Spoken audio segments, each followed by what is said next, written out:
ஸ்ரீ விஷ்ணு புராணம் 112ஆம் பகுதி. உஷையின் கனவும் மையலும். மைத்ரேய முனிவரே, ருக்மிணி பிராட்டிக்கு பிரத்யும்னன் முதலிய குமாரர்கள் பிறந்தார்கள் என்று கூறினேன் அல்லவா?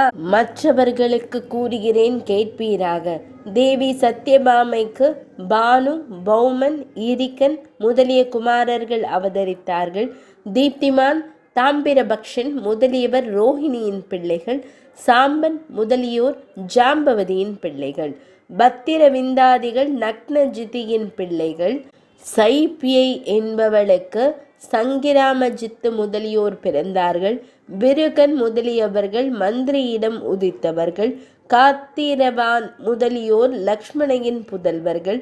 சுரதன் முதலியோர் காளிந்தியின் மக்கள். மற்ற தேவிமாரிடத்தில் பலர் பிறந்தனர். இவ்வாறு பல தேவிமார் மூலம் ஸ்ரீகிருஷ்ணருக்கு பிறந்த குமாரர்கள் 80,100 ஆகும். இவர்கள் யாவருக்கும் எல்லா வகையிலும் மூத்தவன் பிரத்யும்னன். அவன் குமாரன் அனிருத்தன். அவன் குமாரன் வஜ்ரன். அனிருத்தன் என்பவன் பலி சக்கரவர்த்தியின் பேத்தியும் பாணனுடைய திருமகளுமான உஷை என்பவளை திருமணம் செய்து கொண்டான். அதன் காரணமாக ஸ்ரீகிருஷ்ணருக்கும் சங்கரனுக்கும் கொடிய யுத்தம் உண்டாயிற்று. அதில் ஸ்ரீகிருஷ்ணன் பாணாசுரனின் 1000 தோள்களையும் துண்டித்து விட்டார். இவ்வாறு பராசர முனிவர் கூறி வரும்போது மைத்ரேய முனிவர் குறுக்கிட்டு அவரை நோக்கி, மாமுனிவரே, உஷையின் காரணமாக ஹரிஹரர்களுக்கு எப்படி போருண்டாயிற்று? ஸ்ரீஹரி எப்படி பாணனுடைய தோள்களை துண்டித்தார்? இவற்றை எனக்கு தெளிவுபடுத்த வேண்டும் என்று கேட்டார். அதற்கு பராசர முனிவர் கூறியதாவது: கேளும் மைத்ரேய முனிவரே, பாணன் என்னும் அசுரனுக்கு உஷை என்னும் ஒரு புதல்வி இருந்தாள். ஒரு சமயம் சிவனோடு கூடி மகிழ்ந்து கொண்டிருந்த பார்வதியை உஷை பார்த்துவிட்டு அதுபோல தானும் கூடி மகிழ வேண்டும் என்று ஆசைப்பட்டாள்.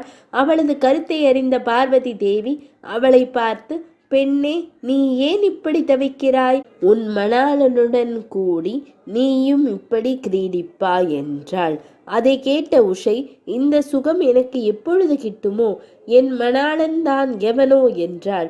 அதற்கு பார்வதி தேவி, ஓ அரசகுமாரி, வைகாசி மாத சுக்கிலபக்ஷ துவாதசியில் உன் கனவில் எவன் உன்னோடு ரமிப்பானோ அவனே உனக்கு மணாளனாவான் என்று கூறி அருளினாள் அன்னை பார்வதி தேவி.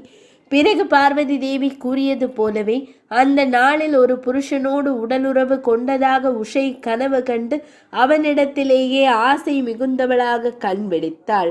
அந்த புருஷனை காணாமல், என் பிராண நாயகா, நீ எங்கே போனாய் என்று நாணமின்றி விரக தாபத்தோடு புலம்பினாள். அதை அவளுடைய தோழியான சித்திரலேகை கேட்டுவிட்டாள். உஷையின் தந்தையான பாணாசுரனுக்கு மந்திரியாக விளங்கும் பாண்டனின் மகள்தான் இந்த சித்திரலேகை. உஷையின் தோழியாக இருந்த அவள் உஷையிடம், நீ யாரை பற்றி இப்படி புலம்புகிறாய் என்று கேட்டாள்.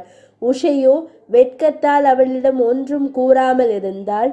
சித்திரலேகை தன் மீது நம்பிக்கை ஏற்படும்படி உஷையை சமாதானம் செய்தாள்.